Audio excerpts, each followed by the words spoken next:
Can you state your name and ethnicity for me, please? Hi, I'm Jolene and I'm Vietnamese. And my name is Sasha, and I am Pakistani. My name is James, and I am Korean. My name is Muniba and I'm Pakistani. My name is Kaylin and I'm Latina. Can you tell me about your family life, what it's like living at home with your parents, and just your cultural background in general? Living with my parents, they're pretty traditional. My parents are really traditional. I guess you could say traditional. Well, I guess you can say they're kind of traditional. I would take my parents to be pretty religious. Not so religious in that they're super judgy about other people and why would you do this or why would you do that. I grew up without having most of my family, none of them really dye their hair. My hair, I've always had it long. One time in 5th grade I cut it. I just got weird vibes when it was short. People were so used to seeing me with long hair and everything. That moment when I did cut it short, it was up to my shoulders, and all the responses were not negative, but whoa, what happened to your hair? And it's just I kind of felt more comfortable with my long hair, so that's why I've kept it long ever since. Of course I've trimmed it and stuff, but other than that, I've never actually cut it.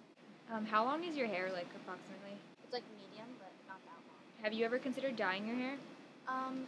Yeah, I mentioned it to my mom once, and she was like, no way, because it damages your hair, so that's what she was worried about. Why do you feel like you want to dye your hair, especially because you wear a hijab most of the time and you can only show your hair in front of family? Everything that I do, my face, my hair, it's mainly just for me, how I feel satisfied with it.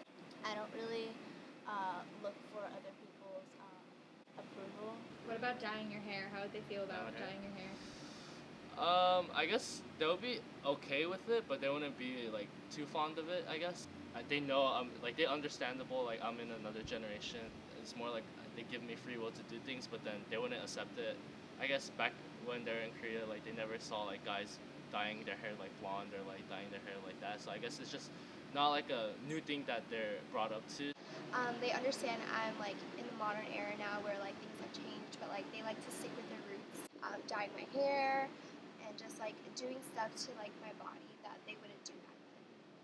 No, my mom fully supports me dyeing my hair as long as it's not green or blue or something wacky. As long as it's normal to their standards.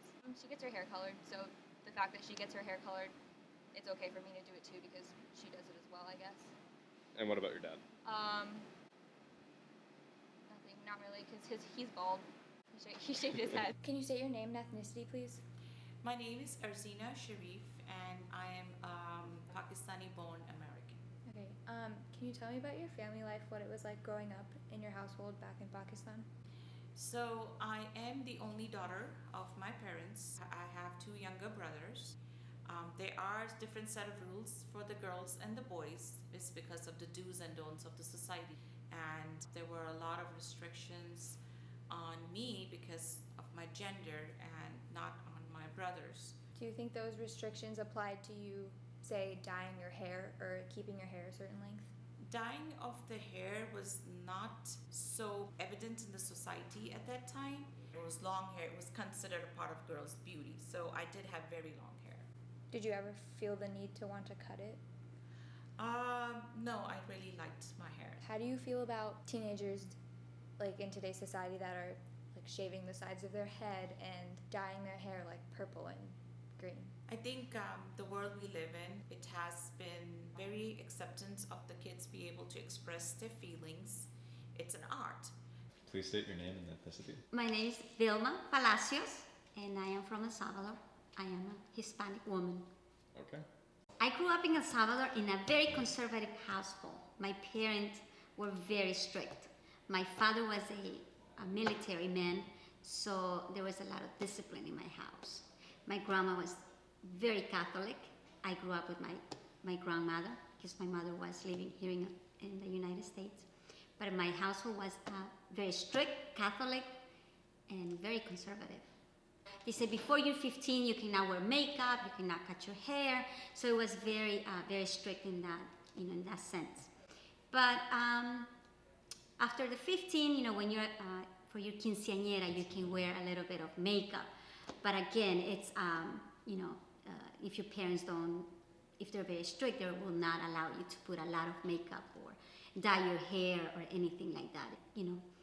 They say that you're beautiful, that way you were created, so that's that. Until you're an adult, they say you can do whatever you want. But meanwhile, when you're a teenager, you have to follow the rules. So how do you feel about teenagers nowadays that have, like crazy green hair, mohawks or whatever? They're looking for their identity, so that's a good thing, I believe. I didn't have the freedom of choosing, my style, but for the kids nowadays, it's good. It's part of who they are. So I think it's good, that they have a sense of freedom or looking for their identity and not being a part of the norm. They want to be outside, and I think that's good. They're expressing themselves.